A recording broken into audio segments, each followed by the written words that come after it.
नमस्कार, मैं हूं आपके साथ ज्योति सिंह और आप देख रहे हैं टीवी 100। आज की खास चर्चा की शुरुआत करेंगे, पर उससे पहले देखिए हमारी ये रिपोर्ट।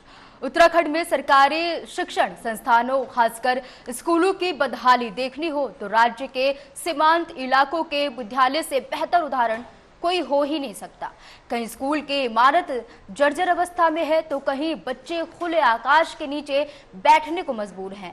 कहीं पीने की पानी की व्यवस्था ही नहीं है तो कहीं शौचालय ही नहीं है। शिक्षकों का आलम यह है कि कहीं पूरे स्कूल में एक ही अध्यापक है या एक अध्यापक दो स्कूलों में बारी बारी से पढ़ा रहे हैं। चंपावत जिले के लोहाघाट ब्लॉक की नेपाल सीमा से सटा राजकीय प्राथमिक विद्यालय मड़वा उत्तराखंड की शिक्षा व्यवस्था का जीता जागता उदाहरण है। आइए आपको दिखाते हैं एक रिपोर्ट। ये है चंपावत जिले के लोहाघाट ब्लॉक की नेपाल सीमा से सटा राजकीय प्राथमिक विद्यालय मंडवा। कुल 45 छात्र छात्राओं वाले इस स्कूल में मात्र एक शिक्षक तैनात है। इसमें जो है आप ही के द्वारा मुझे ये अवगत करवाया जा रहा है कि यहाँ पर जो प्राइमरी मडवा है, यहाँ पर जो है विद्यालय भवन जो है जर्जर स्थिति में है। तो इसके जो है हम लोगों ने जो है कुछ समय पूर्व जर्जर और जीर्ण शीर्ण भवनों की जो है सूचना मांगी थी, तो हमारे पास जो है उस स्कूल का नाम जो है नहीं आया था। और अभी फिर पुनः जो है हम संबंधित उप शिक्षा अधिकारी से उस विद्यालय की जो है जांच करवा के यदि वह जीर्ण शीर्ण होगा तो इस संबंध में जो है हम उसकी आख्या लेकर जो है अपने उच्च अधिकारी को जो है प्रेषित कर देंगे। कक्षा 1 से 5 तक के इस स्कूल में छात्रों के लिए ना तो बैठने की व्यवस्था है और ना ही उचित प्रकाश की व्यवस्था। पीने के लिए पानी और शौचालय जैसी सुविधाओं के लिए छात्र तरस रहे हैं। स्कूल की 4 दीवारी टूट चुकी है, जिसके चलते इमारत के गिरने का खतरा भी लगातार बना हुआ है। कहना चाहेंगे कि जो मडवा बोरा जो विद्यालय है उसमें 45 बच्चे हैं और एक शिक्षक जो है उसमें पढ़ा रहे हैं, जिसकी वजह से जो है वहाँ बच्चों को बहुत ज़्यादा समस्या का सामना करना पड़ता है। अब सारी क्लासें चलती हैं लेकिन वो 45 बच्चों को एक शिक्षक कैसे संभालेगा, बड़ी गंभीर समस्या है। ये एक मडवा बोरा का ही नहीं है, पूरे सीमांत क्षेत्र की समस्या है। कहीं पर शिक्षक नहीं है, कहीं पर जो है स्कूलों की स्थिति बहुत खराब है, विद्यालय भवन खराब हो रहे हैं, जर्जर स्थिति में है। कई बार शासन प्रशासन को और शिक्षा विभाग को भी बताया गया है लेकिन कोई संज्ञान नहीं लिया जाता। ग्रामीणों के अनुसार स्कूल के एकमात्र शिक्षक को इस विद्यालय के साथ साथ एक अन्य विद्यालय की जिम्मेदारी भी सौंपी गई है। जब स्कूल के हालात ही ऐसे हों तो छात्र छात्राओं के भविष्य का अंदाजा सहज ही लगाया जा सकता है। स्कूल की खराब हालत को लेकर ग्रामीणों ने चेतावनी दी है और कहा है कि अगर जल्द शिक्षा विभाग ने स्कूल की हालत पर गौर नहीं किया तो वो अपने बच्चों को विद्यालय भेजना छोड़ देंगे।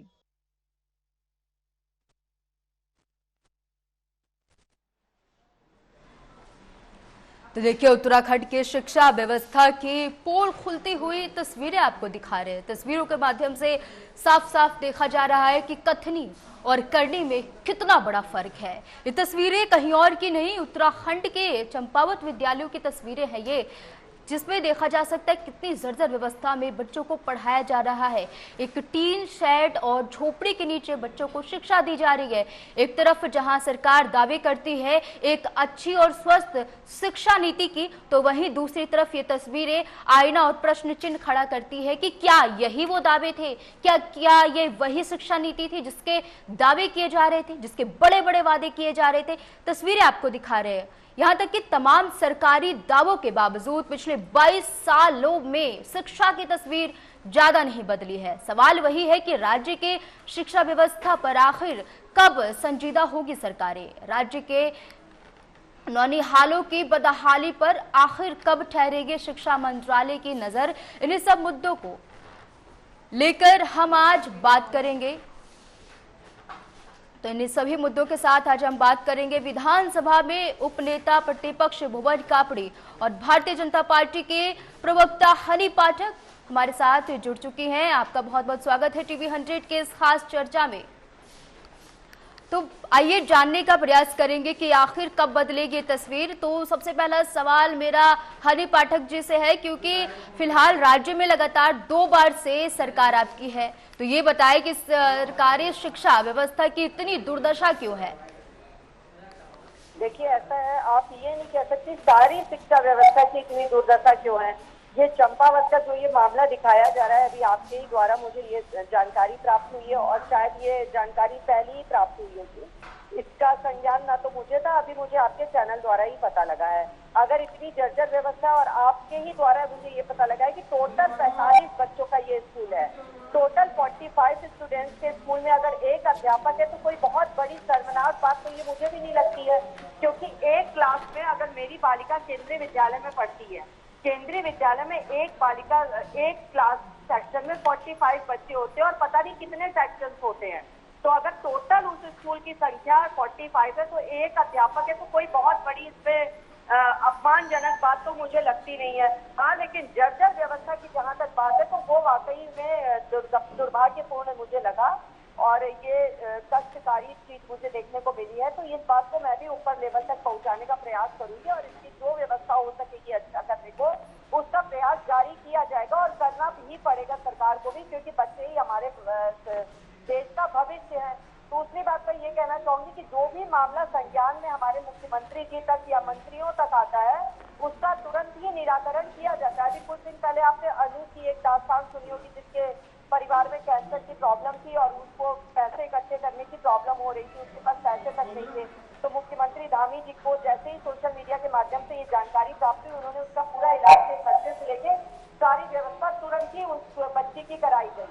तो जो मामला संज्ञान में आता है उसकी व्यवस्था होती है और उस व्यवस्था का निराकरण भी हमारी सरकार हनी जी कम से कम शिक्षा का निराकरण कर तो रही है ना हमारी सरकार, उसको धराशायी करके घोषणा मंत्री बन के तो नहीं रख रही है ना।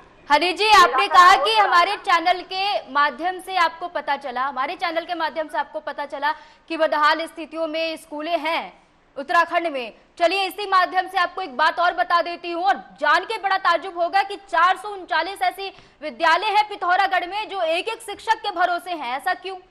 इसके बारे में आप क्या कहना चाहेंगे? कोई जानकारी नहीं है मुझे, ऐसी कोई भी जानकारी नहीं। और पिथौरागढ़ को मैं बिलोंग करती हूँ, मैं कुमाऊं पिथौरागढ़ को बिलोंग करती हूँ और मेरा अक्सर आना जाना होता रहता है पिथौरागढ़ में। चलिए स्कूलों में ठीक है हनी जी आपको नहीं पता, नहीं आप आंकड़ों से बहुत दूर हैं। चलिए मैं आंकड़ों से बिल्कुल दूर नहीं, मेरा पैतृक गाँव ही पिथौरागढ़ जी और जी आना जाना ठीक है हनी जी, हमारे साथ भुवन कापड़े जी जुड़ चुके हैं। सर बहुत बहुत स्वागत है आपका। सर शिक्षा को लेके बात हो रही है, स्कूलों की बदहाली को लेके बात हो रही है। पिथौरागढ़ में 439 ऐसे स्कूल हैं जो एक एक शिक्षकों के भार पर, उनके कंधों पर चढ़ रही है। तो इस विषय में हनी जी का कहना है कि उन्हें आंकड़े पता ही नहीं है। ये हमारे चैनल के माध्यम से उन्हें पता है। आपका क्या कहना है इस पे? ज्योति जी मैं इंटरप्ट करूंगी। देखिए भारतीय जनता पार्टी की सरकार में स्कूल सरकार की स्कूल बदहाल है। जहाँ कांग्रेस की सरकार थी, कांग्रेस की सरकार में ये कहा गया कि हर घर का बच्चा पढ़ना चाहिए। कांग्रेस ने 1 किलोमीटर की दूरी पर एक प्राइमरी स्कूल खुलवाने का काम किया और 5 किलोमीटर 6 किलोमीटर की दूरी 8 तक, फिर हाई स्कूल, फिर इंटर।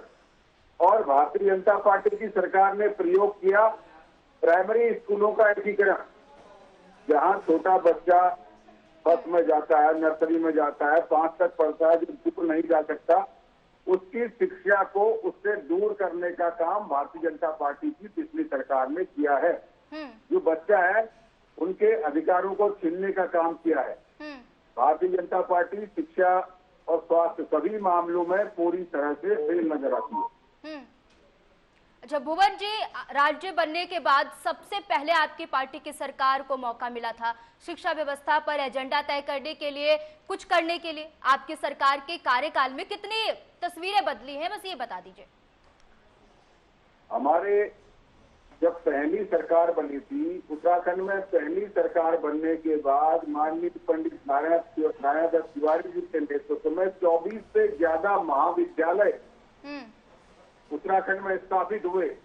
उसके बाद आप ये समझिए कि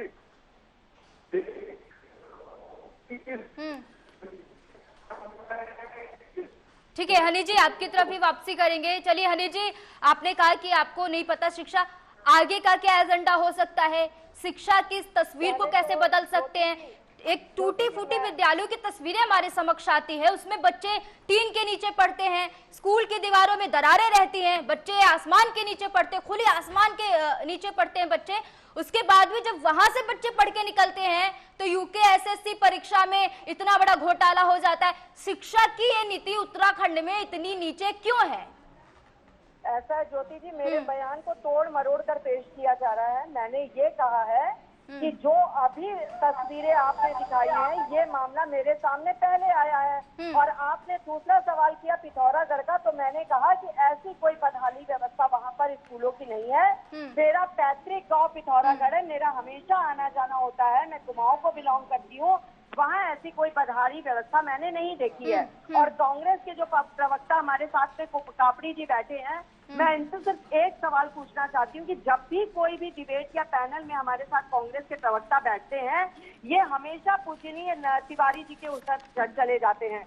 मैं इनसे ये पूछना चाहती हूँ कि और भी तो मुख्यमंत्री इनके बने थे, क्या उन्होंने कुछ भी नहीं किया था? ये बार बार अपने इतिहास में चले जाते हैं। जी, एक काम करते हैं, पिथौरागढ़ को उत्तराखंड से निकाल देते हैं। उत्तराखंड की बाकी स्थिति क्या है? उत्तराखंड के और क्षेत्रों की बात करें। जवाब देने के लिए बैठी हूँ ना, मैं यहाँ पर जवाब दे। जी, आप जवाब, मेरा जवाब सुनिए।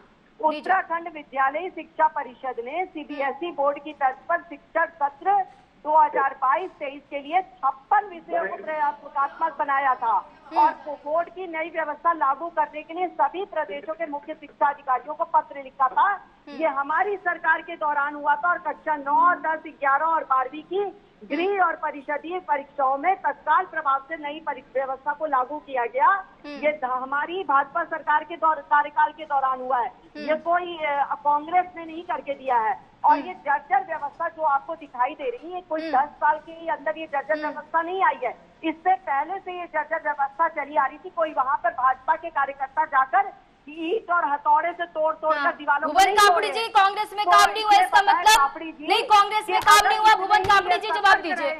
नहीं, कांग्रेस में काम नहीं हुआ है तो अपने कार्यकाल में ठीक करके दिखा देते। मैं तो फिर भी यहाँ पे चैनल के माध्यम से एक्सेप्ट कर रही हूँ कि एक मामला मेरे संज्ञान में अभी आया है और इसको दुरुस्त करने का पूरा प्रयास हमारी सरकार करेगी।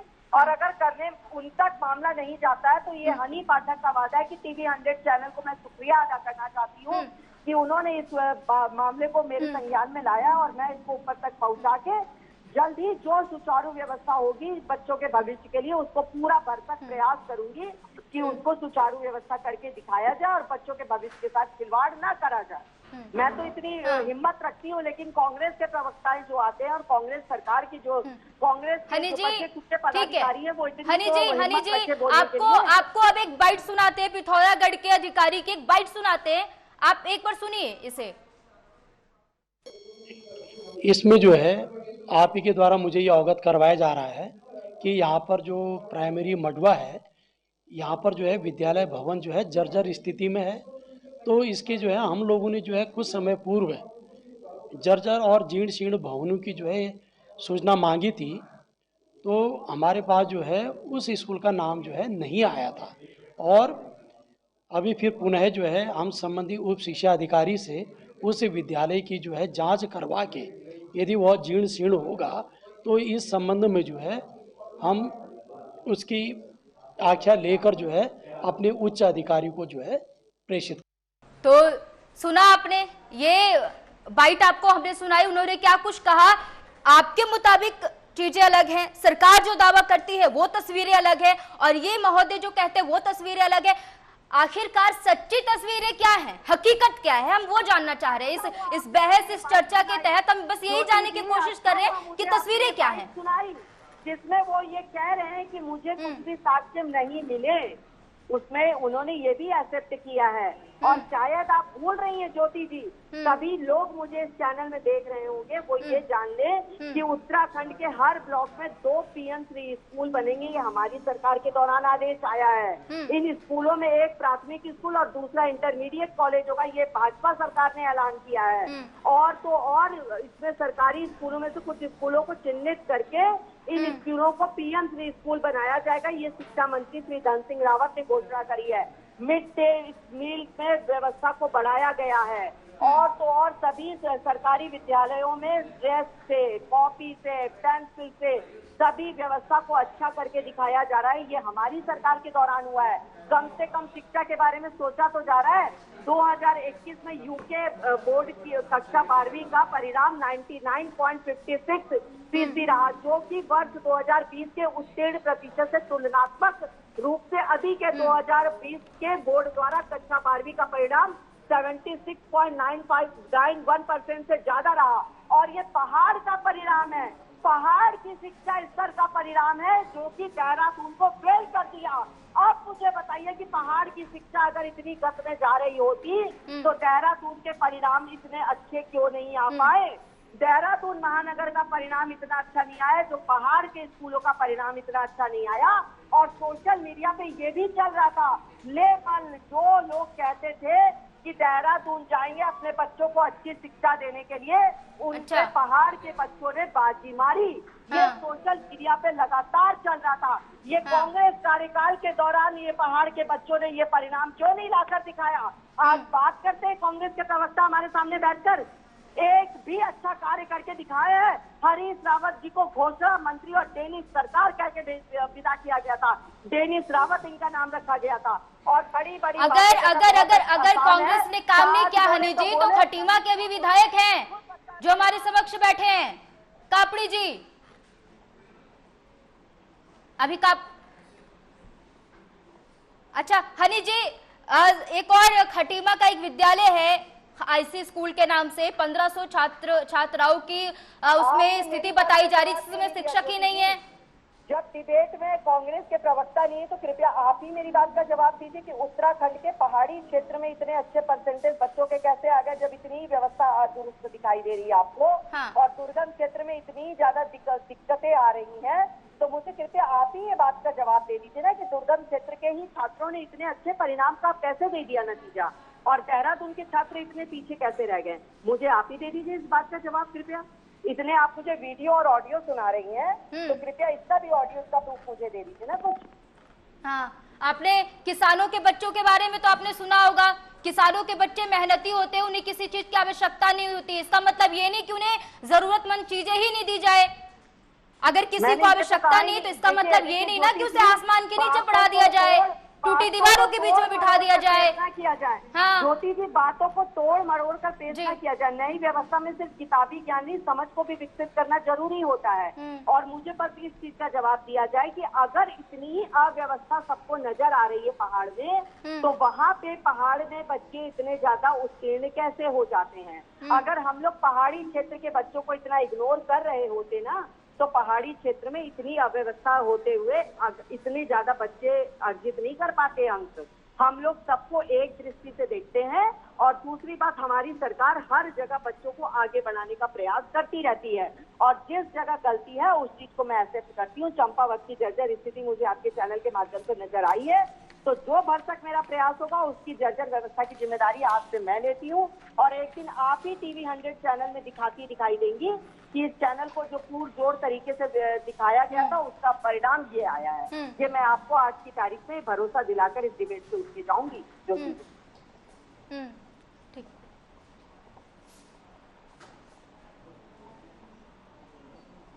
ठीक है हनी जी, पिथौरागढ़ में अभी भी 184 प्रधानाचार्यों की जो पदे हैं वो रिक्त हैं, उसे लेकर क्या कहना चाहेंगे? क्या उस पे कोई बदलाव होगा? क्या उस पे दृष्टि पड़ेगी बीजेपी की? देखिए, ऐसा है, जो ये रिक्त पद हैं, ये सब चीजों की बात का ध्यान देखा जाएगा तो हमारे सीएम धामी जी ही देखेंगे। रिक्त पदों को कब भरना है, कैसे भरना है, क्या करना है, क्या नहीं करना है, परीक्षाएं कब होंगी, कब इसका ध्यान दिया जाएगा, ये जानकारी अभी हम पैनलिस्ट और प्रवक्ताओं तक भी नहीं आई है, तो इसकी जानकारी मैं भी आपको खुलकर अभी नहीं दे सकती हूँ।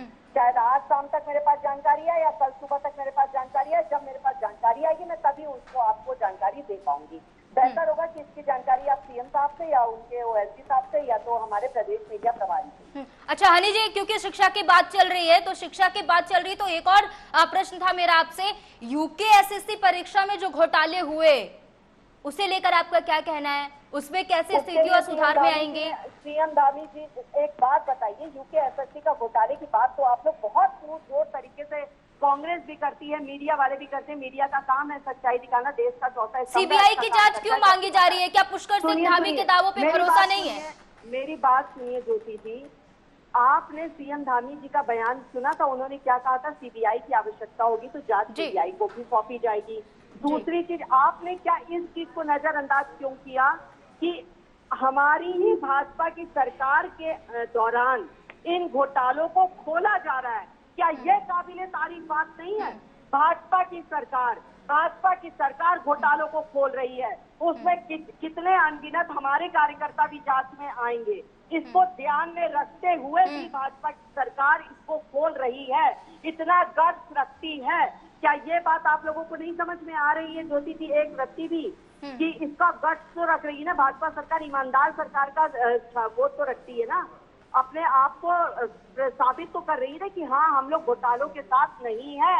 और ये तक कहा है धामी जी ने कि यूके एसएससी परीक्षाओं को निरस्त कर सकते हैं, क्योंकि बच्चों के भविष्य के साथ हम खिलवाड़ नहीं करेंगे। इतना गट्स तो रखा हमारे धामी जी ने, हमारे मुख्यमंत्री जी ने, बच्चों के भविष्य से खिलवाड़ तो नहीं कर रहे हैं। ये सब चीजों को भी तो ध्यान में रखिए। आप लोग सिक्के का एक पहलू देखते हैं, लेकिन दोनों दूसरे पहलू को नहीं, हम दोनों तस्वीरों को हम देख रहे हैं, तभी तो पूछा ना कि एक तरफ विपक्ष पार्टी सीबीआई जांच की मांग करती है, तो एक तरफ दावे करते हुए नजर आ रहे कि हम पूर्णतः जांच करवाएंगे। जवाब आपको देती हूँ ज्योति जी, इस बात का भी मैं आपको एक जवाब देती हूँ। चैनल के माध्यम से और विपक्ष के माध्यम से मुझे एक चीज काफी, आपके माध्यम से तो कब, विपक्ष के माध्यम से मुझे एक चीज काफी सुनने में आती है। माननीय अरविंद केजरीवाल जी, माननीय सोनिया गांधी जी, माननीय इनके जो कांग्रेस के जिसको ये लीडर मानते हैं, हम लोग तो नहीं मानते हैं, तो वो लोग जब भी कहीं पे सीबीआई और ईडी की रेड होती है ज्योति जी, आप शायद अभी मुस्कुरा देंगी मेरी इस बात को सुन के, तो ये लोग ये कहती है कि भाजपा सरकार जब किसी के ऊपर से अपना हाथ हटाती है तो उनके पीछे सीबीआई और ईडी को लगा देती है। मैं सत्य बोल रही हूँ, हाँ कि ना ज्योति जी बताइए? सच है ना? ये कहा जाता है ना। और अब आप मुझे ये बताइए कि जब हम लोग जब ये लोग ये कहते हैं कि सीबीआई और ईडी उनके पीछे लगा देते हैं, ठीक? हनी जी, जब हम लोग, एक मिनट ज्योति जी, लेट मी कंप्लीट। अब जब हम लोग सीबीआई और ईडी उनके पीछे लगा रहे हैं इनके अनुसार, हनी जी समय बहुत कम है। हनी जी, एक लास्ट प्रश्न आपसे, जिस मुद्दे पे चर्चा हो रही है शिक्षा, क्या शिक्षा की ये पर्वत पे, पहाड़ों पे तस्वीरें बदलेंगी या नहीं? मुझे एक बात बताइए ना, एक फाइनल कमेंट चाहिए आपका, 30 सेकंड। जांच करेंगे तो उस पर पारदर्शिता ये लोग मान लेंगे? बात करते हैं ये लोग सिर्फ बड़ी तस्वीर बदलेगी या नहीं बदलेगी? हनी जी, मैं आपसे एक ही सवाल पूछ रही हूँ, तस्वीर बदलेगी या नहीं बदलेगी? रहेगी और बदलती रहेगी। शिक्षा की तस्वीर बदल रही है, शिक्षा की तस्वीर बदल रही है। चलिए ठीक है, बहुत बहुत धन्यवाद जुड़ने के लिए हमारे साथ जी। तो शिक्षा की तमाम तस्वीरों पर हमने चर्चा की और बहस में हमारे साथ, नमस्कार मैडम, आपके बहुत बहुत धन्यवाद हनी जी हमारे साथ जुड़ने के लिए और एक निष्कर्ष तक पहुंचने के लिए बहुत बहुत धन्यवाद। ऐसी ही लेटेस्ट खबरों को जानने के लिए हमारे चैनल को लाइक करें, सब्सक्राइब करें तथा बेल आइकन पर प्रेस करना ना भूलें।